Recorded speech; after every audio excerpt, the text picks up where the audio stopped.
This is Where We Live. I'm Lucy Nalpathanchel. It's a historic time for the University of St. Joseph in West Hartford. For 86 years, USJ has been an all-women college, and now male undergrad students are welcome to enroll in the university's undergrad program. Coming up, we'll speak to the president of the school about why USJ made this decision. Is this change being welcomed by female students? We'll also hear from Inside Higher Ed about whether USJ's decision mirrors trends among other traditional same-sex higher ed institutions. Are you a USJ alum? What do you think about this change? You can join our conversation coming up later.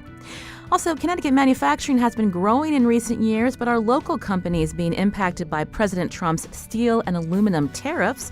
We'll find out more with the news editor of the Hartford Business Journal. That's just ahead.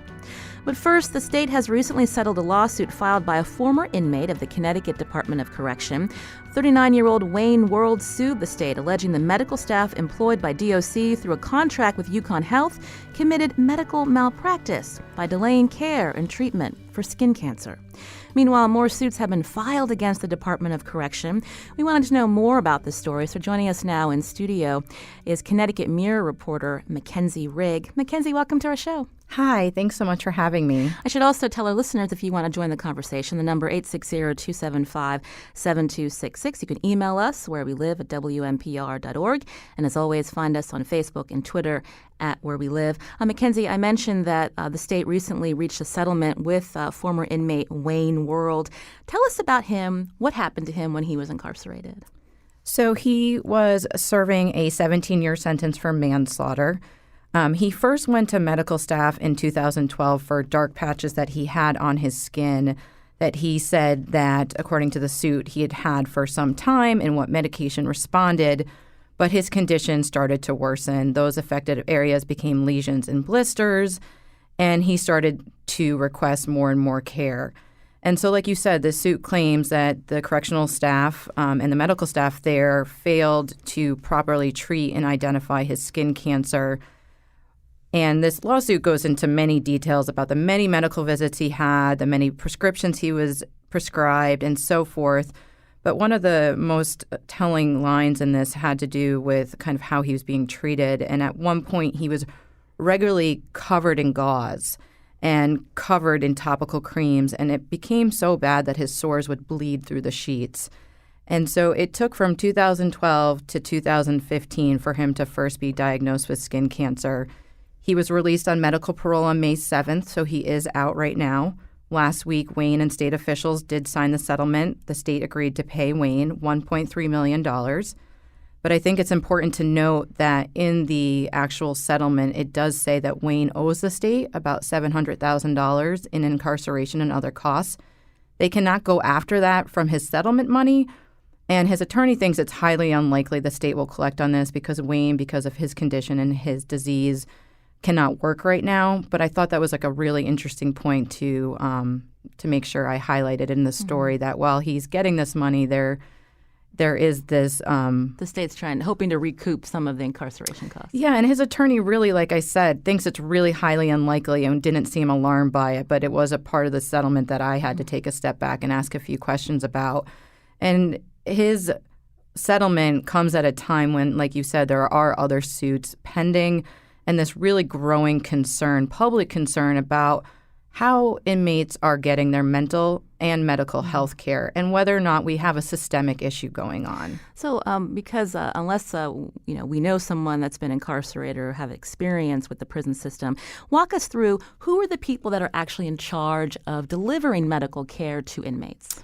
So for 20 years, it was through UConn UConn Health, and they had a contract through DOC, and in some of the prisons, there's actual medical units, and some there's not. And if someone needed specialized care outside of the prison, it would have to be reviewed by a committee of doctors. And one of the things that was said at this 6-hour-long hearing was the fact that it was sometimes very hard to get this specialized care, and that requests for this could sometimes be delayed weeks and so on. And this is definitely highlighted in Wayne's suit about his request for a biopsy as well as getting an outside view from a dermatologist for his skin condition. But now, since July, the actual Department of Correction has taken back management of the health care for inmates, But a lot of the same employees that worked for UConn Health doing this, the physicians and so forth, have come on as well. But they're definitely in the midst of a transition, and we're kind of all waiting and seeing how things play out with this new management structure.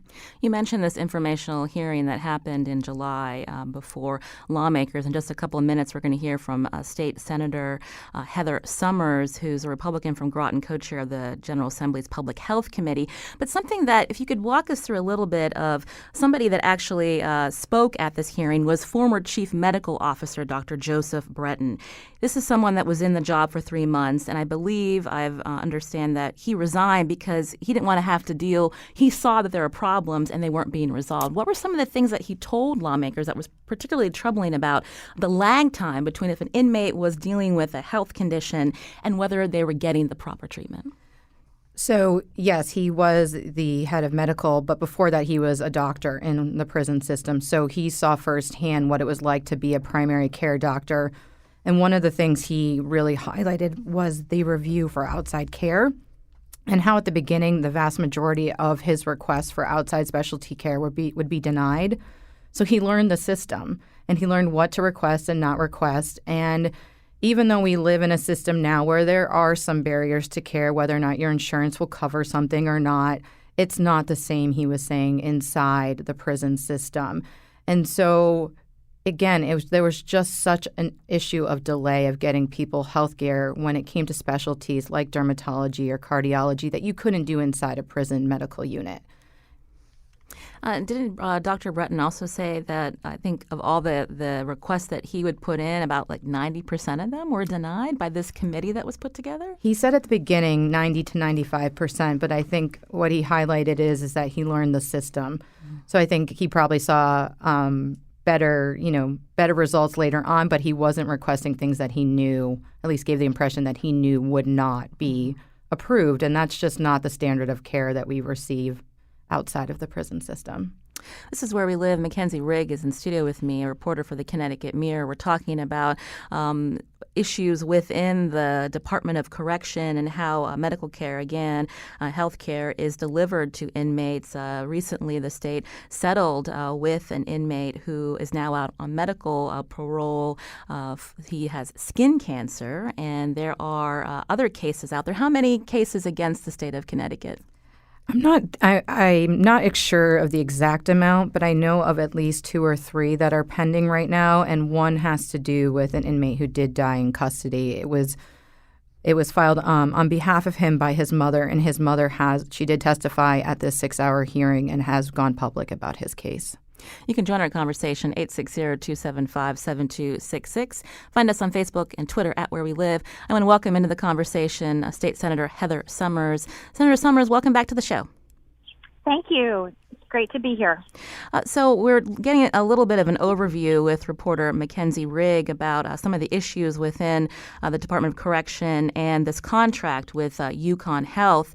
You held one of these hearings to look into this alleged medical malpractice. Can you tell us what you heard? Sure.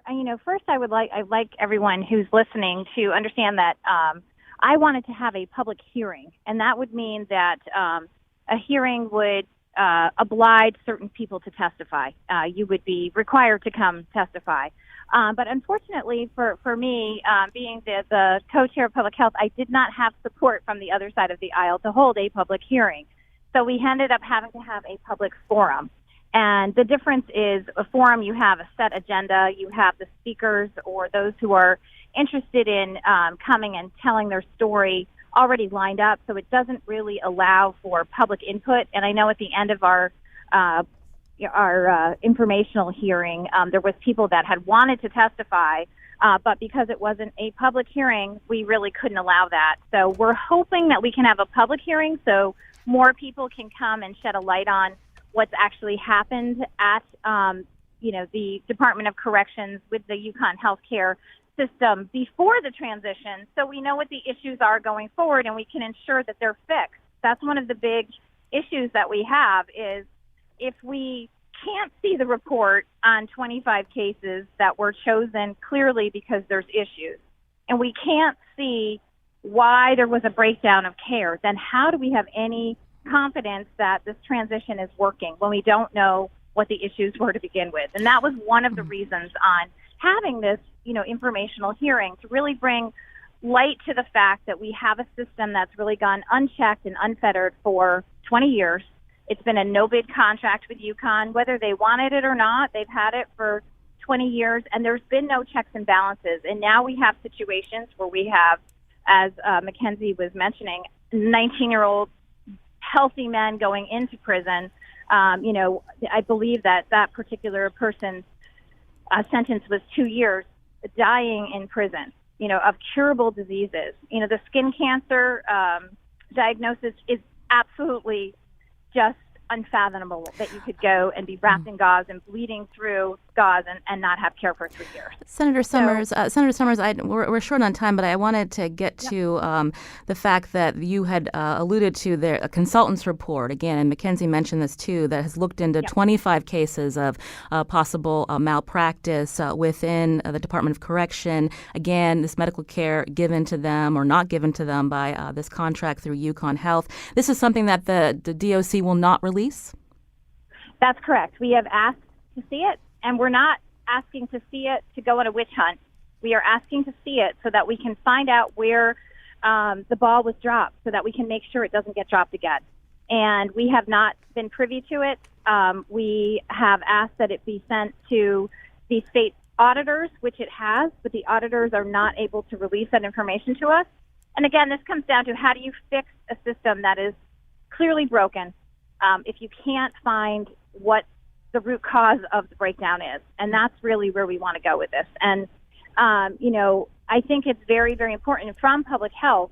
There's not necessarily a lot of sympathy for those who are incarcerated to get health care, because I know on the outside people struggle with paying for health care, on their own. These folks are in our care, they're in our custody, and we have a duty to provide health care to them. And when we heard the testimony from the physicians, and I don't blame anybody who's working in that system, but we have to find out what the root cause is and fix it. And if it's understaffing, we need to fix that. If it's access to specialty care, that clearly was an issue. We heard repeatedly that this board would deny the access to the care. That's something that has to be fixed. We did reach out to the Department of Correction through their spokesperson, Karen Martucci, and they sent us a statement. Part of it reads, as we reshape our healthcare delivery system after transitioning from UConn Health to the Department of Correction, we're focused on creating an enhanced model of services with a strong foundation of quality assurance. But Senator Summers, are you concerned with the fact that with this transition, again, the Department of Correction is going to be relying on a lot of the same people that were employed through the UConn contract to deliver care to these inmates? Well, I believe it's something like 95%. Basically, what we did is take this contracted service through the University of Connecticut and just transfer it over to the DOC. So the folks that were working for UConn, I think it was called UConn Medical, are now working for the DOC. It's not the people. I want to stress that. It's not the state employees that are trying to deliver the care. I heard from many state employees after our informational hearing that they were distressed that they couldn't testify. That's because it was an informational hearing. We're going to have a public hearing where they can come and testify, and we need to hear from them because we need to understand what the issues are. But it's the management of and who's in charge of that delivery system on how those folks are executed, what the staffing ratios are. And I can tell you, after the informational hearing, I heard from physicians that I know personally that went to UConn, that were ENTs, and talked about how ridiculous it was as a resident. They would go in and they would have to see 1,800 patients in one day. It was impossible the way the system was set up. And it has been, a disaster for years and years. Now, unfortunately, it's come to light because now we've had either people that have curable diseases dying, or we've had people actually die in prison or give birth in cells by themselves in prison. And it's come to a tipping point that has to be addressed. This legislature is in charge of making sure that healthcare is delivered to these individuals at a cost that is reasonable for the taxpayers. We've been spending, with benefits, $140 million, and this is the result. So we need to be good stewards of how our money is spent and make sure healthcare is delivered in a way that is appropriate.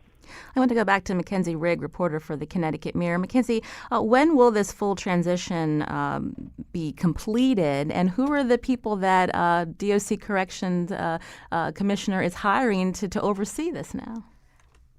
So I haven't heard a clear time frame, but I know by the beginning of the year they were hoping to have some more of that management staff in place. And in terms of who they've hired, I don't know exactly who they are, actually. That's not an area that I've looked in deeply.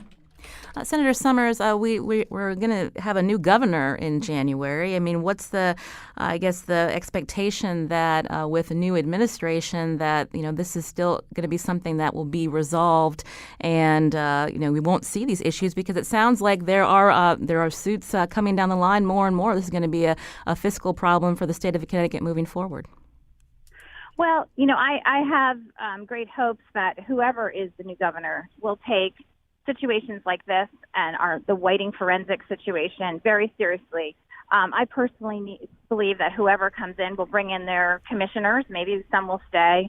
But I think a change at the top is necessary to make sure that the tone is set so that the new commissioners, whoever they will be coming in, will understand that the state of Connecticut has a duty to care for those who are vulnerable, who are incarcerated, who are in our care, and to make sure that the health care that they are receiving is adequate. There is no reason in this day and age that we should have a man dying of skin cancer after 3 years of not being treated. That's just unconscionable. And, I think it would give the legislature much more confidence if we could go through the 25 cases. They can redact the name. We don't need to know the inmate. We don't need to know the number. We just need to know where the system failed. So we have a surety that it will not happen again. State Senator Heather Summers, again, she's a Republican from Groton, co-chair of the General Assembly's Public Health Committee. Senator Summers, thanks again for your time. We appreciate it. Thank you. Have a great day. Also, Mackenzie Rigg, reporter for the Connecticut Mirror, who's been looking into this issue, among others, around the state. Thank you, Mackenzie, for your perspective. Thank you so much. It was my pleasure. This is Where We Live. I'm Lucy Nalpathanchel. Coming up, growth in manufacturing is one, if not only, bright spot in Connecticut's economy. But how are manufacturers, both large and small, being impacted by the president's tariffs on aluminum and steel?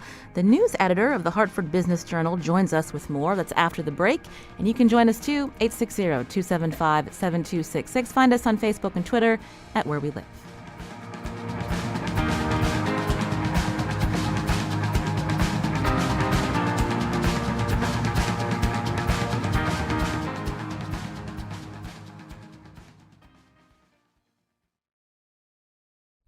This is Where We Live. I'm Lucy Nalpathanchel. CNBC reported that in less than 5 months, the Trump administration has collected more than $1.4 billion in new revenue from levies on foreign steel and aluminum.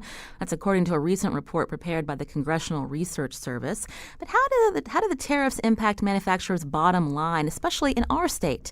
The Hartford Business Journal looked into that question, and joining me now is Matt Pilon, news editor at the Hartford Business Journal. Matt, welcome to the show. Thanks for having me.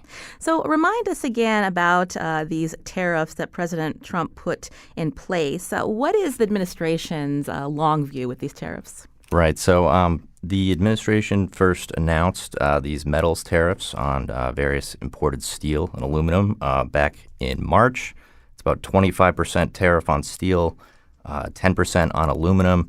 And what their argument seems to boil down to is a combination of some other countries that we import these metals from. We think they've treated us unfairly in terms of their trade policies. They also make a national security justification or argument for these tariffs, arguing that there are key industries here that we need to have healthy for the security of the country.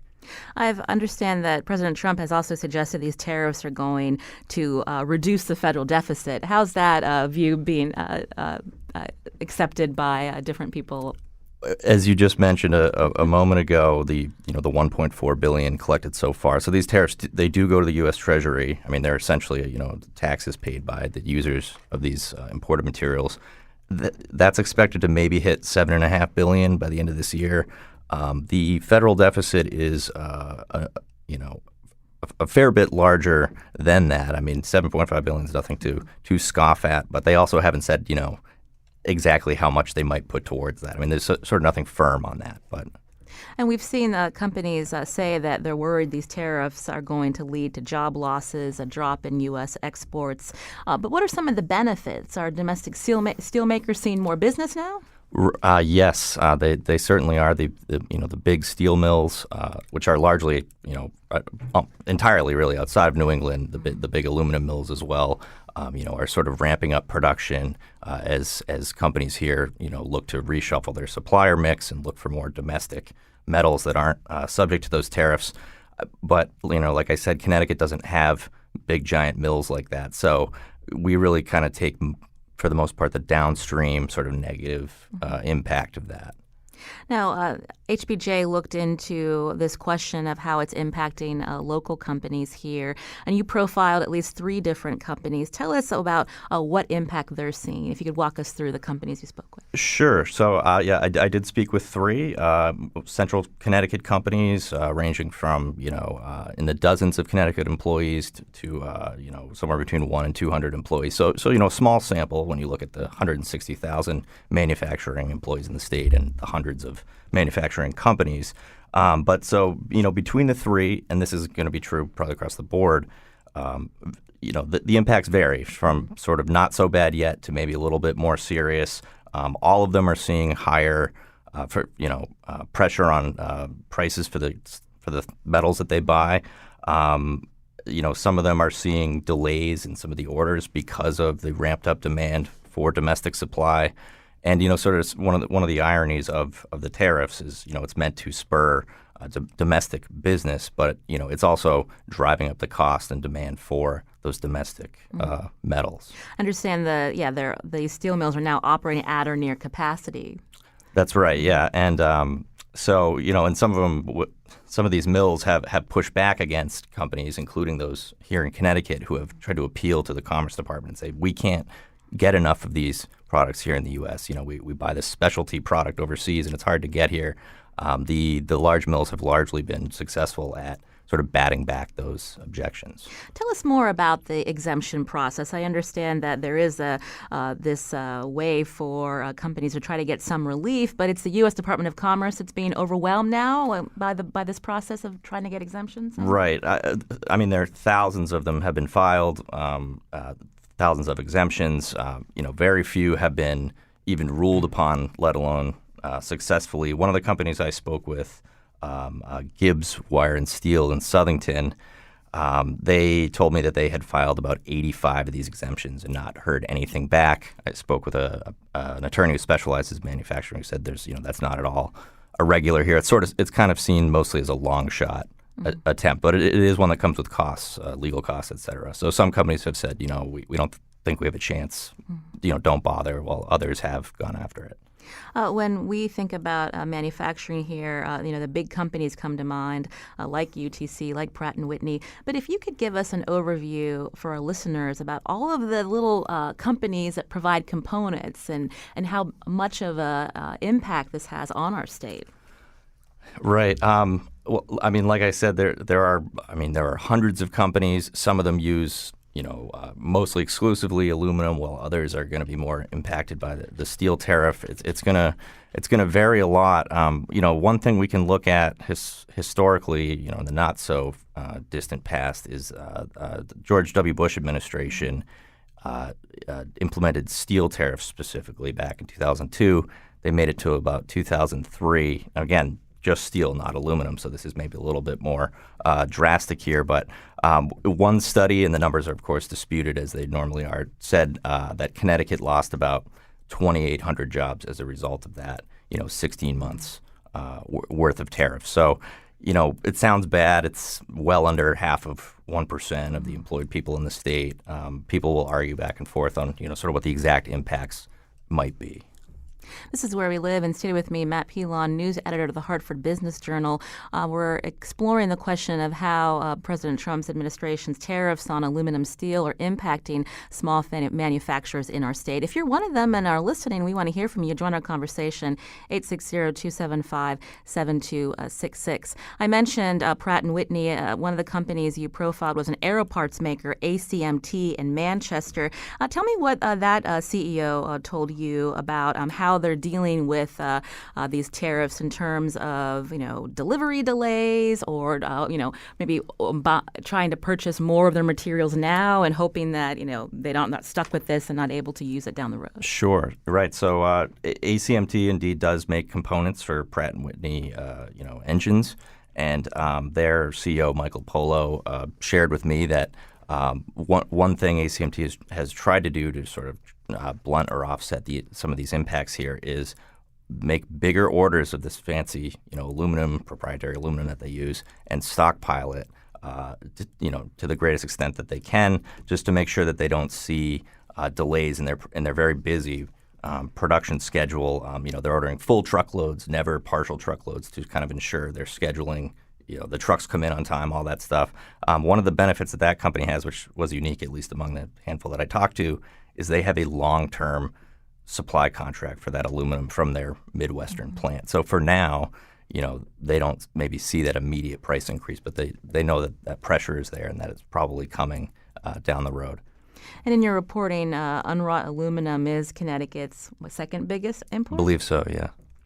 You also spoke to Acme Monaco in New Britain, and tell me what they make and what their response is to the tariffs. Right, sure. So they do things like medical and orthodontic guide wires. They do springs, metal stampings, all sorts of things. So unlike ACMT, which is dealing with the aluminum tariff, Acme Monaco is dealing more with the steel tariff. And so they are, like many companies, sort of having to pass or try to pass along, increased costs in the form of price increases where they can. But, they also told me, like many manufacturers, we have, months-long contracts for, certain jobs where, we can't just come back and immediately, raise our prices here. So kind of my takeaway from them is, this certainly isn't a good thing. It's not helping us.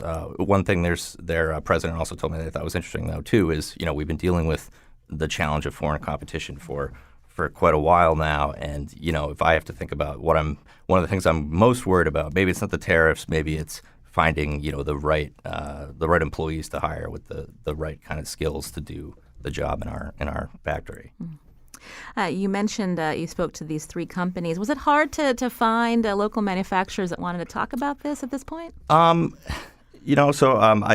did talk to three, and they were great, and they shared a lot, and some of their there were some companies that weren't in the story that helped connect me with some of these people. That it's a pretty big industry, 10% of the state's economy, but a lot of them know each other. With tariffs and with Trump trade policies, it can be a bit dicey for a company, even a smaller local company, at least perception-wise, to sort of maybe badmouth Trump's policies. God forbid they get tweeted at, or something like that. I think there are some companies that maybe just want to keep their head down and sort of get through this. Plenty of others so far, with both myself and other reporters in the state, have been willing to share. Meanwhile, Pratt & Whitney, Black & Decker, UTC, they've been more open to talk about how the impact's going to hurt them? Those companies, some of them have disclosed, as they're required to, I believe, to their shareholders. Here's our best guess at what we think these tariffs might mean for our earnings this year. So, I tried to talk to a couple unsuccessfully to sort of get additional information beyond what they put out there. But we have, Stanley Black & Decker in New Britain, obviously, big tool and hardware maker. They've estimated about a $35 million hit for 2018. Now that actually could change, and it could actually become a larger number depending on what the Trump administration does with an additional set of proposed tariffs for $200 million or so on 12,000 different products from China. So that number could increase. It was sort of an initial number put out a couple of months ago. UTC's management has kind of come out against tariffs, said, we think they're bad, they're not helping us. In terms of an exact number on what it might mean for the company this year, I don't believe they've come out with that exact number. In your reporting, one of the UTC's subsidiaries recently raised prices by 3%. That's true on things like carrier air conditionings. Although I should note they did not say, they didn't mention the word tariff when they did that, and they sort of cited more generally economic conditions. But there was speculation that with the timing that perhaps had something to do with it. Has this, exposure to all this attention on Trump's policies and, these tariff wars, so to speak, with our other trade partners internationally, is it showing that nothing that is manufactured in our country is purely American made, that there's so much interconnectivity? That certainly seems to be the case. I don't know of an example of, many things that are 100%, sourced and made here. The supply chains for even the small manufacturers are global in nature, these companies worry that if that they've spent years building those relationships and finding the right mix overseas, and now if they have to pull back, that they could lose that, and those overseas suppliers could look elsewhere to other countries, competitor countries, for that business. Mm-hmm. Earlier you mentioned one of the CEOs saying that the shortage of labor actually worries him more than these tariffs. I'm curious, because we hear that so often from politicians in our state as a talking point. Are there inroads being made in your reporting and your colleagues of trying to attract talent here to work for these manufacturers? I think manufacturing has arguably been in terms of a single industry, the largest focus of Connecticut. Say over Governor Malloy's two terms, the state has invested many millions of dollars in training programs, in grants for equipment, all sorts of stuff. Work with some of the colleges. I think, from people I've talked to, that they believe it is having an impact, and it will have an impact. Mm-hmm. It's a long-term effort. You can go as far back as kids in middle school, sort of how they maybe look at the kinds of things that they might pursue. So it's a long-term play, and one the state has put a lot of resources into. And I guess we'll see where it ends up. But there's definitely, I think, been some successes there. Mm-hmm. Matt Pilon, again, is news editor at Hartford Business Journal. We'll tweet out some links to some of his stories and his colleagues as well. Matt, thank you so much for your time. We appreciate it. Thank you. This is Where We Live. I'm Lucy Nalpathanchel. College campuses are busy again after move-in day, but this fall semester will be a historic one for the University of St. Joseph in West Hartford. We're going to explain why right after the break. And if you are a USJ alum, we want to hear from you too. Join us 860-275-7266. Find us on Facebook and Twitter at Where We Live.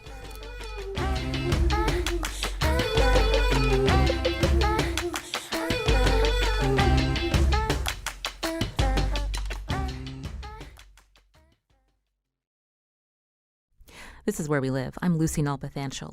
Coming up tomorrow, with climate change come looming questions about the future of Connecticut's shoreline, like how will sea level rise and extreme weather events alter the shape of the state's coast, and what will happen to the people and native species who live there. Tomorrow, we're going to have some local experts join us with some insight and talk about the ways in which municipalities are planning for future challenges. We hope you join us, too. Now, it's a historic time for the University of St. Joseph in West Hartford. For 86 years, USJ has been an all-women school, but now male undergrad students are being welcomed to enroll in the university's undergraduate program. Coming up, we're going to hear from Inside Higher Ed about whether USJ's decision mirrors trends among other traditional same-sex higher ed institutions. But joining us first is the president of the school to talk about why USJ made this decision.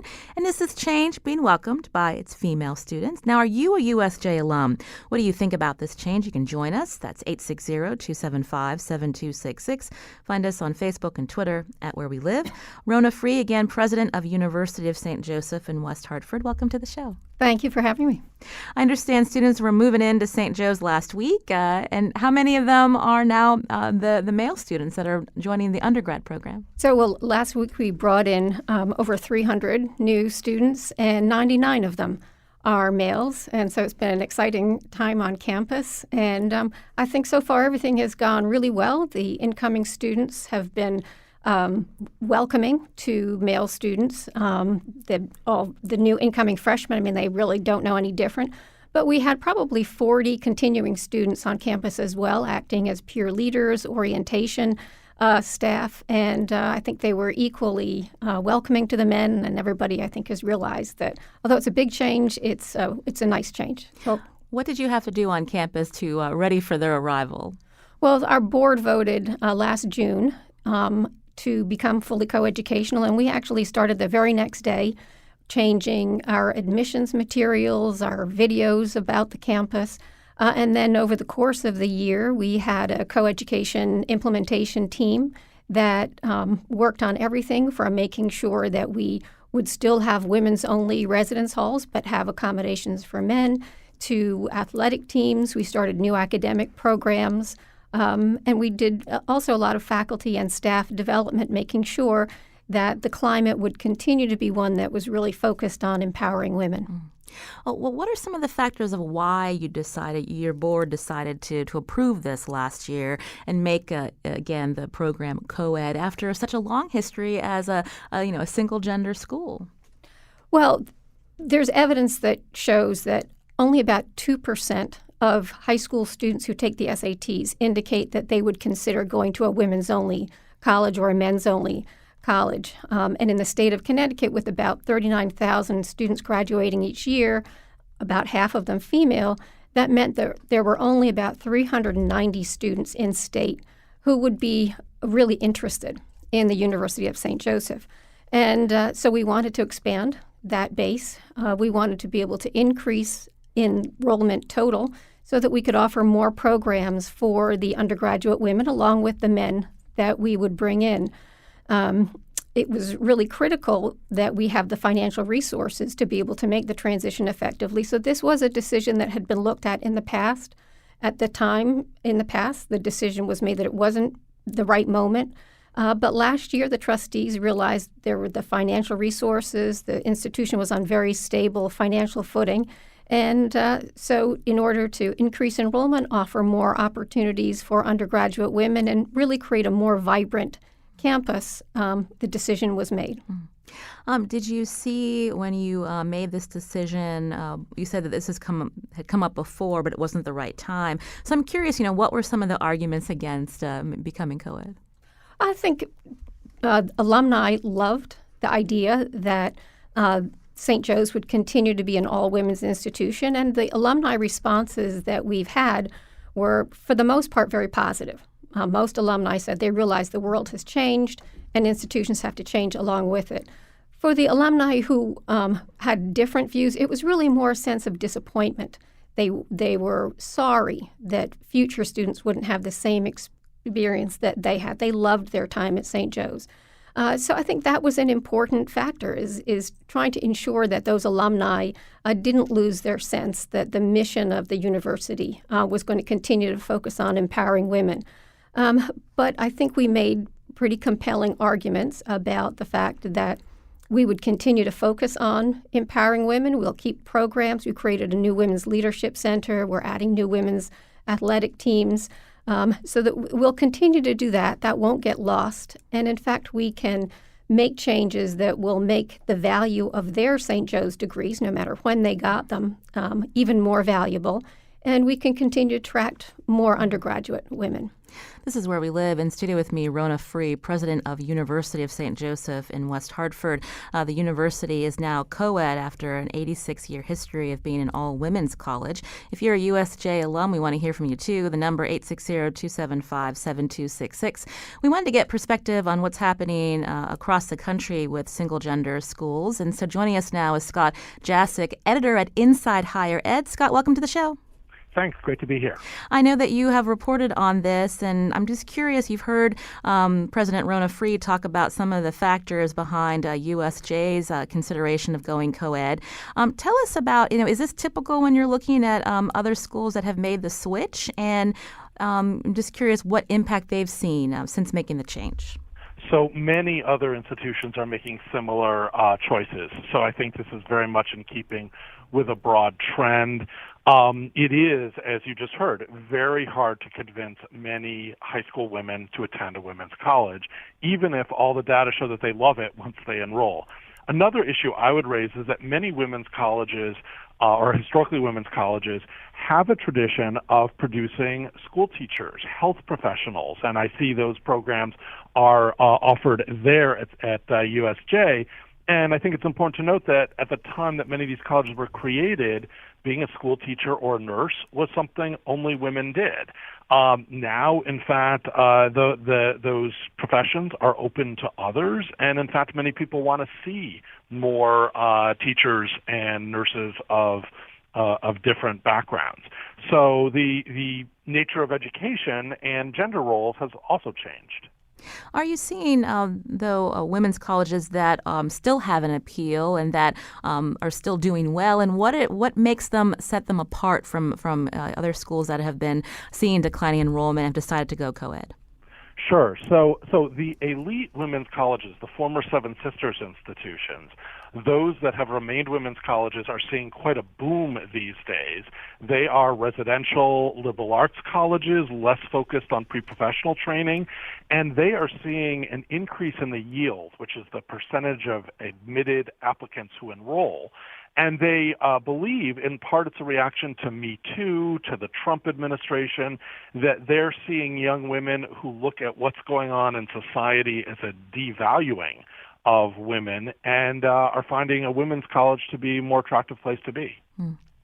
Now, when you look at the colleges that have decided to go co-ed, what are the challenges in attracting male students, and what are some of the, I guess, the features, so to speak, that a college will put into play to attract these male students? So it is a challenge. Actually, I'm impressed with the first-year gender split that St. Joseph has achieved, because some colleges really struggle. You see the creation of some of the things you just heard about, sports programs for residential institutions, dormitories.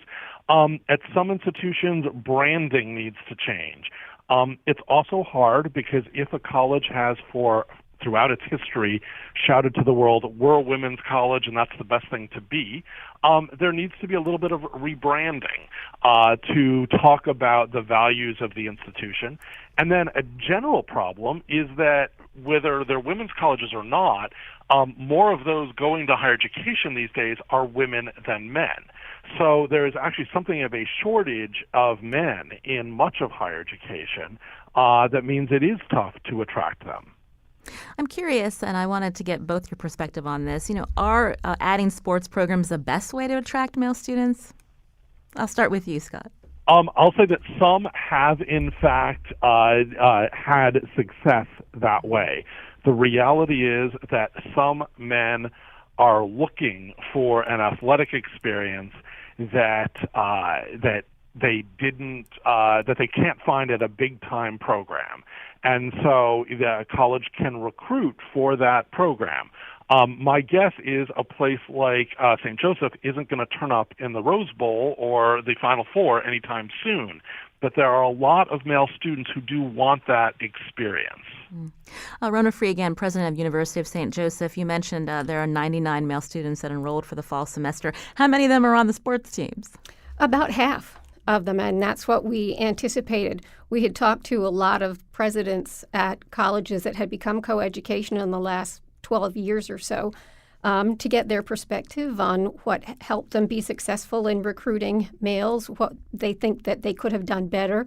And we got a lot of good advice. And one of the things that was emphasized was that of the students who come in the first male class, about half of them can be expected to be student athletes if you offer those programs.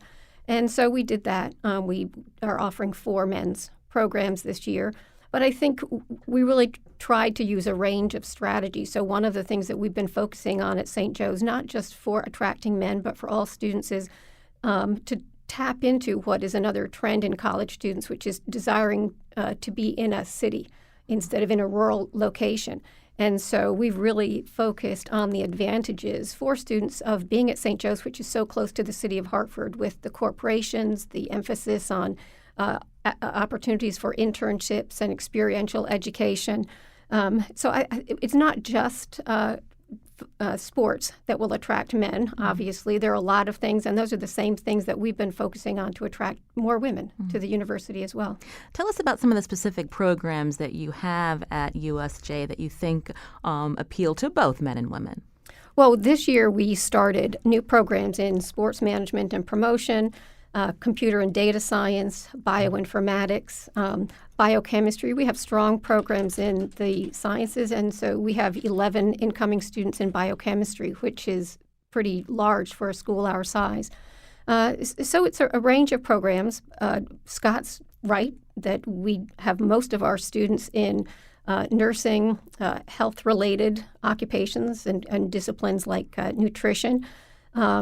And we're really working hard at trying to do things that will attract men into those majors. For example, creating special transfer agreements for EMTs, for veterans, for example, who may have had some medical experience, to try to get men into the traditionally female occupations and disciplines. And we'll do the same thing with women, do what we can to get women to go into the disciplines that at other institutions are traditionally more male-dominated.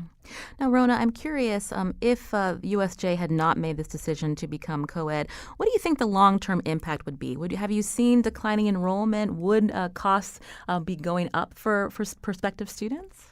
I think we did have alternate paths that we could have taken. We could have continued to increase reliance on graduate programs. We could have let the undergraduate program get a little smaller. But we talked about all those options with a very big task force that we created with alumni, with current students, and they all agreed that they would like to expand the traditional undergraduate women and came to the conclusion that coeducation, for us, it might not be the right thing for other institutions, but for us, this was the best way to go. Scott Jasek again from editor at Inside Higher Ed. Before we end the show, we are curious now that more and more students are out expressing non-traditional gender identities. So how do single-gender schools deal with that? Many of the institutions that are still women's colleges have adopted new policies. Historically, they've said as long as you are a woman at the point of enrollment, they have not kicked a student out who may transition to become a man. But increasingly, women's colleges are admitting students who may have been born a woman, but whose identity is male and are transitioning, or born a man and who are transitioning to be a woman. So they are admitting students based on their identification as a woman, not just their at birth legal status as a woman. And it's important for many of these institutions because they see themselves as on the cutting edge of protecting the rights of everybody and being a supportive environment for everybody. And this is an issue in a way that it isn't at a co-ed institution. Mm. And one thing you said earlier, Scott, about fewer men enrolling in undergraduate programs across the board. Is this something that, with decreased enrollment, that schools are thinking about in terms of, if they're not enrolling now, like how do we attract them to our schools so we don't see increased costs down the road? Many are very concerned about this. Some institutions are admitting that they're basically practicing affirmative action for men and admitting men with lower grades and test scores than women. Others are rethinking their marketing programs. Co-ed institutions are looking at adding athletics. Now, there are some who say this is kind of unfair in that much of society didn't really care at all when for decades enrollments were dominated by men. But there is a sense that our society will be hurt if fewer men have degrees, and so a lot of colleges are working on it. Rona Free, again, president of University of St. Joseph. The school's about to start. We've got 99 male students now in your undergraduate program. Moving forward, how are you going to, be overseeing this change and engaging your student body, and if it's working for USJ? So far, it's working. The number of students living on campus has gone up from 230 to 330. So that was one of our major goals, was to get more students living on campus, create a very engaged campus environment. So I think that will continue to rise. We'll continue to focus on engaging our students with the community and making sure that our students continue to be well prepared academically. Rona Free, thanks again for joining us today. Thank you very much. Also, Scott Jasek, editor at Inside Higher Ed, will tweet out a link to his story. Scott, thank you. Thank you. This is Where We Live. I'm Lucine Alpathanchel. Today's show produced by Carmen Baskoff. Our technical producer is Kyone Wolf. Learn more about the show at WNPR.org/wherewelive.